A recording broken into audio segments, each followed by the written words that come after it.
began in 1905 at the corner of Travis and Congress Streets. It was then the Texas Dental College, and it's the oldest existing institution of higher learning in the Houston area. By 1925, it had moved to a building at Fannin and Blodgett, but in 1943 something very significant took place. As a result of the passage of Bill 278, in 1943 the Texas Dental College became the University of Texas Dental Branch.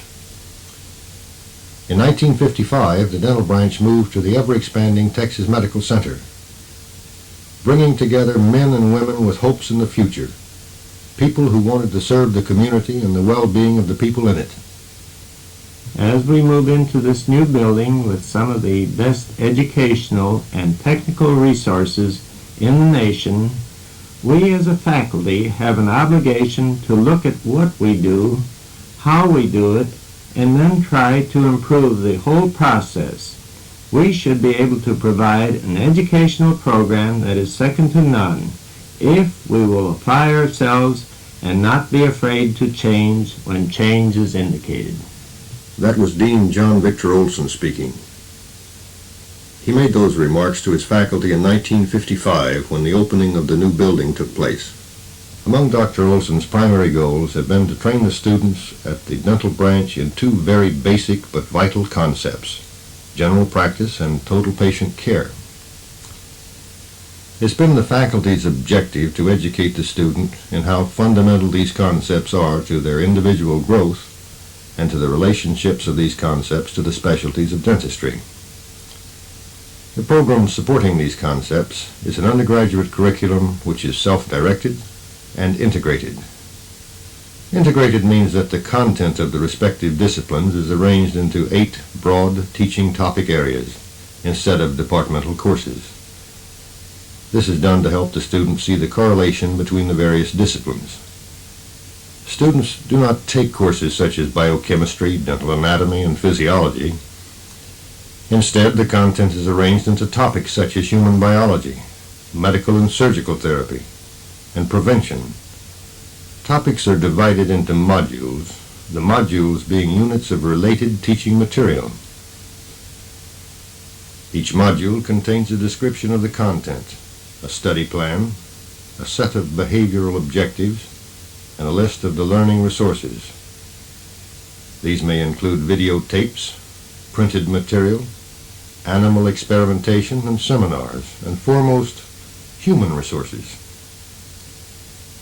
In addition, the module contains a description of the type of evaluation and testing to be used. For each module, the student will determine how much or how little time he will need to master the objectives, and whatever preclinical projects that are necessary to complete the module. To assure that these activities and requirements are accomplished, advisors are very important and available to the student at all times. Then, when the student feels that his level of proficiency meets his required standard of accomplishment, he will request to be examined. The student is tested individually in a very unique environment. The change from a traditional method of teaching to an integrated, self-directed curriculum placed more emphasis on students' learning and more effective use of the teacher's time. In addition to the clinical and didactic studies, the student will choose elective courses which are required for graduation. The student can choose from 40 or more electives, such as dental ethics, Spanish for the dental office, and forensic dentistry. There are also 2 very important auxiliary programs at the dental branch: the 2-year dental hygiene program and the 1-year dental assistant program. These programs have a double purpose. First, they provide the graduates who serve in the dental offices of the state of Texas. Second, they enhance the training of dental students by giving them auxiliary management experience in a team effort. Working with the University of Texas Medical School at Houston's Department of Anesthesiology, there is a program for general anesthesia management. It includes both orientation and actual participation.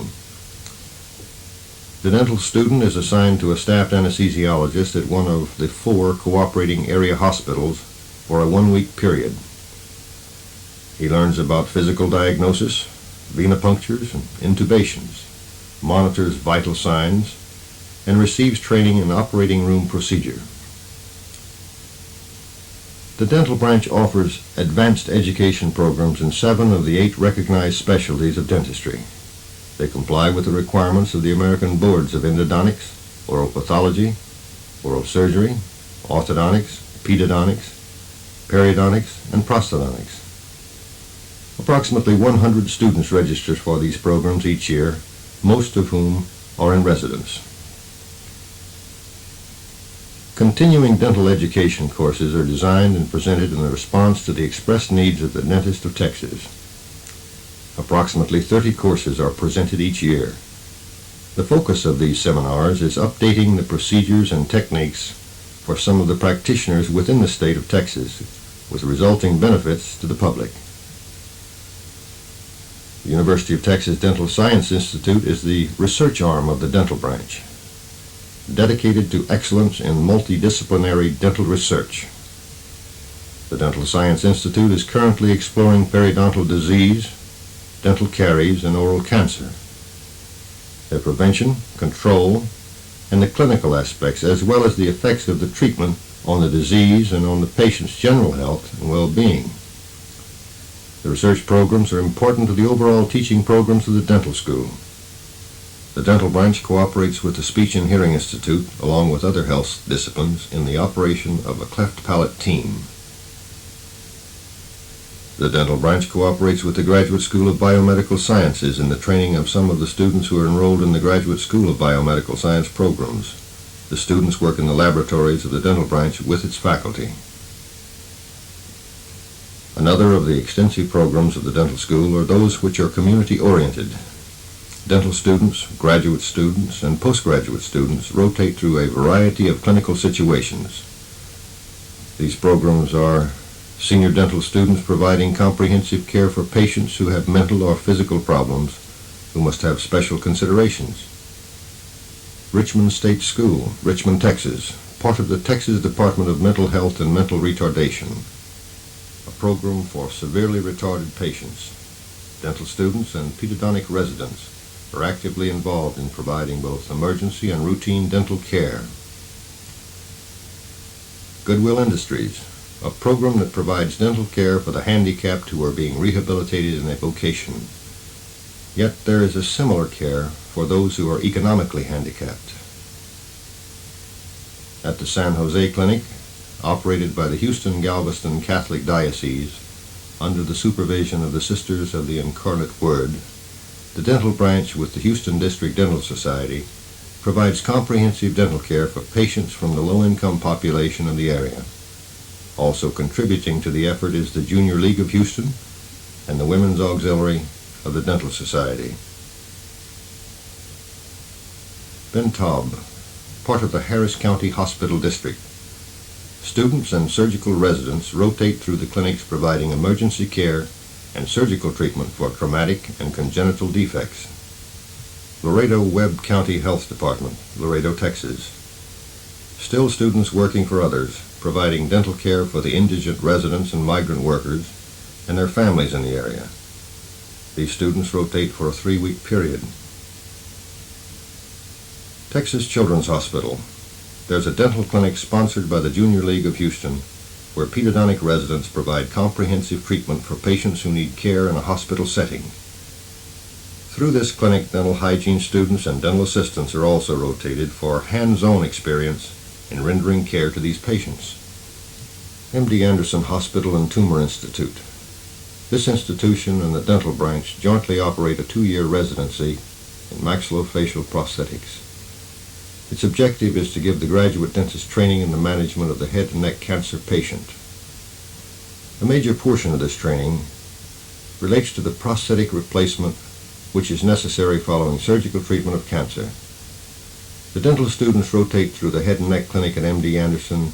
Here, early detection and proper referral of cancer patients is stressed. Harris County Hospital District.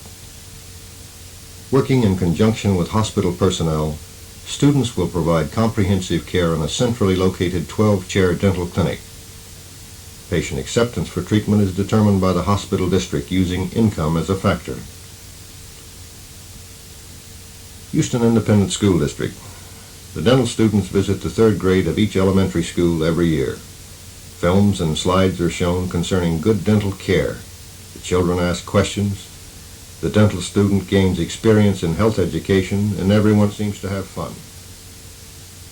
Just to make sure this fun learning is really soaked up by the children, dental students visit the sixth grade each year to follow up and to emphasize the major points. The Driscoll Foundation. The dental branch also has a pedodontic program at the Driscoll Foundation Children's Hospital in Corpus Christi. Here, residents complete the second year of training delivering dental treatment to inpatients and outpatients. We've come a long way since 1905 in the Texas Dental College. A legislative act spurred more diversity, channeled more new energy, and pumped more people-to-people action into dental education in Texas than anyone could have imagined. Today, the undergraduate teaching involves the use of 330 treatment cubicles, 53 laboratories, a surgical suite, and a bay for the handicapped patient, plus the extramural clinics previously mentioned. Some 16,000 new patients apply for treatment at the outpatient clinic annually. Of these, 50% can be accepted for treatment and account for over 100,000 patient visits to the dental branch each year. The challenges and results seem to be reeling off one after another. Well, come see us any time and you'll see real people helping and being helped, where people can keep learning and working and receiving care, and special human problems aren't ignored.